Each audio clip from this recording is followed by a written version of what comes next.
ভিতরে চলছে প্যাকেটিং, দেখতে পাচ্ছেন শুকনো খাবার, খেজুর থেকে শুরু করে টোস্ট, বিস্কিট, মিঠা এবং আরও যত শুকনো ধরনের খাবার আছে সবগুলা এখানে প্যাকেটিং করা হচ্ছে। ভলান্টিয়ার ভাইরা কাজ করছে। আর এটা অভ্যন্তরীণ ক্রিয়া কক্ষ, যে রুমটা রয়েছে ঢাকা ইউনিভার্সিটি, সেটার ভিতরে আসলে কার্যক্রম চলবে এই কার্যক্রম সারা রাত। দেখতে থাকুন। এবং এখনও যারা আপনারা আপনাদের উপহার সামগ্রী পৌঁছে দিতে পারেননি, তারা পৌঁছে দিতে পারবেন। সারা 24 ঘন্টাই আসলে চলবে তাদের এই কার্যক্রম।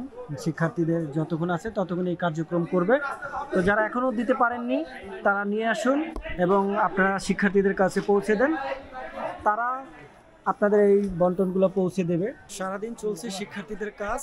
এখন বর্তমানে তারা বিশ্রামে আছে, আবারও চলবে কিছুক্ষণ পরে। বাট এখন এই মুহূর্তে যেসব উপহার সামগ্রী ঢাকা ইউনিভার্সিটিতে নিয়ে আসা হয়েছিল সেগুলো এখন আবার ট্রাকে উঠানো হচ্ছে এবং এখান থেকে নিয়ে যাওয়া হবে ফেনী, নোয়াখালী, কুমিল্লার উদ্দেশ্যে।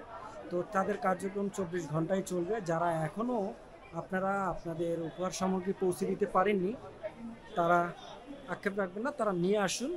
এবং সামনে ভলান্টিয়ার ভাই ও বোনেরা রয়েছে ঢাকা ইউনিভার্সিটি, তারা এখনও আপনাদের উপহার সামগ্রী গ্রহণ করবে এবং 24 ঘন্টায় তাদের এই কার্যক্রম চলবে ইনশাল্লাহ। এবং এখানে কাজ করছে, দেখতে পাচ্ছেন তারা হাজার হাজার দর্শক ভাই বোনেরা কাজ করছে, শিক্ষার্থীরা তারা আসলে নিজ উদ্যোগে এই কাজগুলো করছে, দেখতে পাচ্ছেন। আর এই যে হলটা রয়েছে, অডিটোরিয়াম হলের ভিতরে দেখতে পাচ্ছেন পানি বোঝাই করা রয়েছে। আটকে দিন, আটকে দিন, আটকে দিন। এই যে ভিতরে দেখতে পাচ্ছেন এই যে পানি, এটা হলো আসলে বন্টন। একটু তো